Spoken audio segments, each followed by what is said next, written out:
Hello humans of the internet, my name is Iceberg Lettuce, and today we are here in Minecraft Snapshot 20W45A for Minecraft 1.17. That's right, the Caves and Cliffs update has begun, and we are officially getting our first snapshots now, so without any further ado, let's just get right into everything that has been changed and added. Oh, and by the way, you probably noticed I changed my skin to an axolotl. Yeah, 1.16 is over. I thought it was time to shed the Strider hoodie and move on to an axolotl hoodie. You know, keep up with the times. Anyway, let's get into the actual stuff that's changed. So the very first thing we've got here is this thing. This is an Amethyst Geode, a new structure. Well, it's not really technically a structure, more like a cave generation sort of thing. And these will generate just anywhere in the world, in any cave at any depth. I went into spectator mode, and just underground I was able to see like 3 of them, so I think they're pretty common. They might change that later. But we're going to go back up to the surface real quick in just a second to talk about what all these new blocks are and how they work. Okay, so let's talk about what you just saw. So that geode was made mostly of these 2 blocks. We've got a block of amethyst and budding amethyst. The block of amethyst is not super interesting. It's just a block made of amethyst. It's like any sort of building block. It can be silk touched and placed down and mined and stuff. It's, you know, doesn't really do anything. But the budding amethyst does do something, and that something is growing more amethyst. So over time, a budding amethyst will create these things, small amethyst buds, which grow into medium amethyst buds, which grow into large amethyst buds, which grow into this thing, which is an amethyst cluster. And these clusters are the things that you're actually trying to, you know, harvest. So these can be silk touched and placed down on blocks and on the sides of blocks, but they can also be just broken with a pickaxe, iron or higher, and they will drop 4 of these things, which are amethyst shards. You can also use fortune on this to get more. Another thing with all of these, these 3 buds, as well as the cluster, they can be walked on. At first when I saw these, I thought they were just like, you know, grass or something that you can walk through, but no, these actually have a hitbox, you can walk on them. So 4 amethyst shards can actually be crafted into one of these, an amethyst block. And this is the same block that we saw earlier that made up most of the geode, and so these can just be, you know, farmed using the budding blocks, and you can get an infinite amount of them and use them for your builds and stuff. Now these blocks do have an interesting property. They make an almost wind chime-like sound when you walk on them. I don't know if you can hear it, but yeah, I can hear it. Same thing with the clusters. Those also create a wind chimey sound.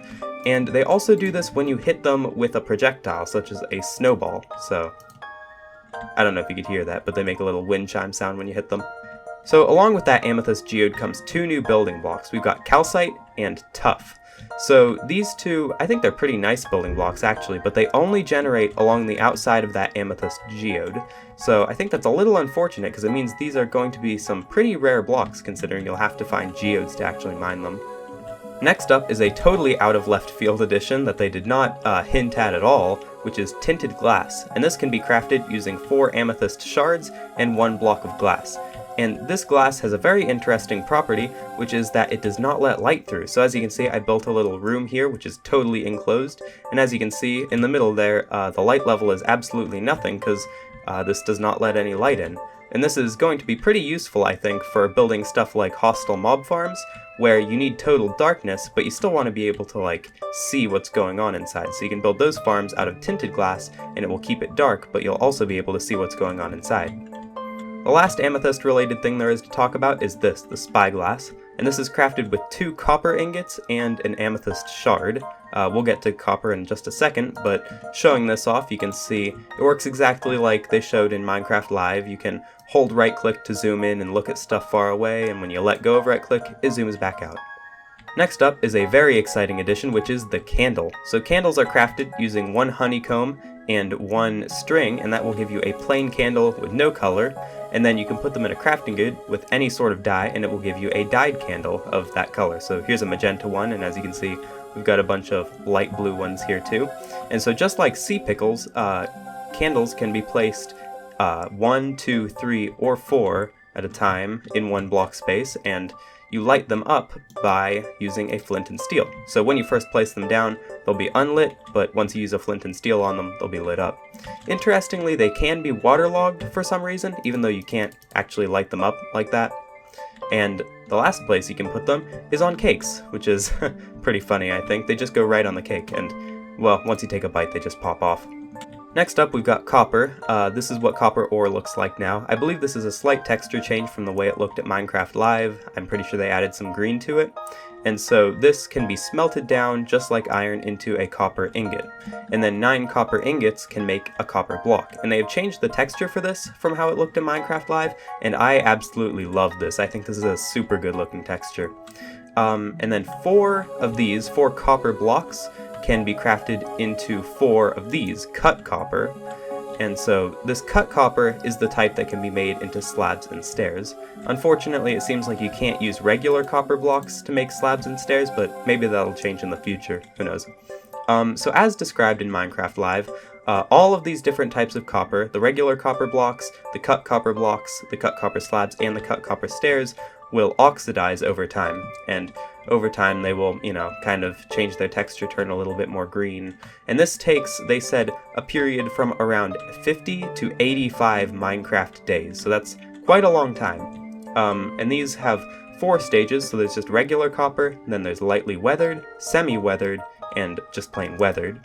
And so they said on Twitter a while back that there was going to be a way to freeze them in place and make them not change, and so that is this, apparently honeycomb. And so if you combine any type of copper of any stage of oxidation with one honeycomb item, it will give you this, a waxed block. And so waxed blocks will never change their state.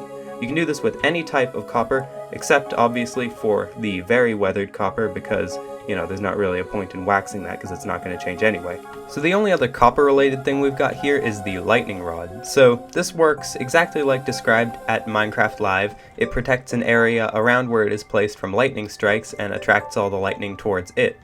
Weirdly enough, this thing can be placed sideways as well as up and down. I don't really know why, but it looks pretty cool, so maybe that'll be useful for building or something.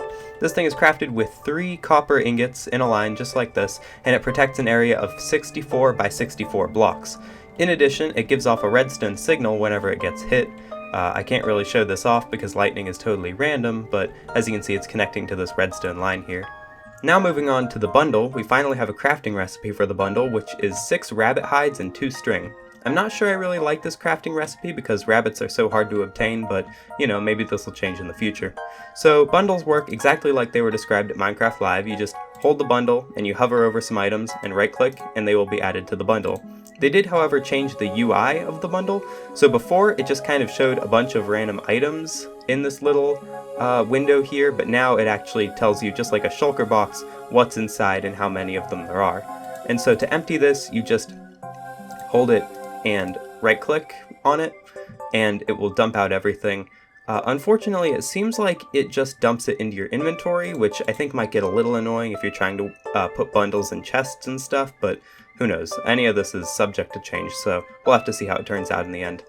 So one really important change in the snapshot is that shulker shells are now renewable. So the way this works is that if a shulker hits another shulker, then there is a chance that that shulker that gets hit will duplicate. As you can see in this clip, I get that to happen here, and I had 2 shulkers, and once I get the one shulker to hit the other, it duplicates into 3. So this is very important because shulker shells have been something for a really long time now that's been very annoying to get because you just had to travel really far into the end islands to get more of them. But now you'll be able to make, a very complicated, but it's possible to make farms now. So that's all for brand new stuff, but there's also been a couple of pretty neat changes. So cauldrons can now be filled with lava, which is pretty nice because this will make for a super useful and non-flammable trash can. This one's a little less interesting, but pistons that break blocks will now create particles. I don't know if this will make certain farms more laggy, but that's what it looks like now. A very welcome change is that you can now craft firework rockets using this thing, the crafting book, or whatever it's called. And lastly, you can now use a shovel to create paths on any type of dirt blocks. So as you can see, we had podzol, coarse dirt, mycelium, regular dirt, and grass, and they can all be used to make path blocks now.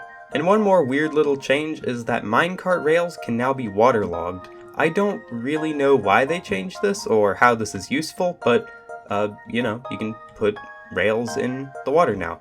Maybe this does bode well, however, for underwater redstone, which is something that would be really useful. Also, rails no longer break when water flows into them, so if we were to do this in 1.16, for example, this water would just break the rail, but now that we're in 1.17, the water is stopped by the rail. So that is just about everything there is to talk about here. I hope you all enjoyed watching, and see you next time, everybody. Bye!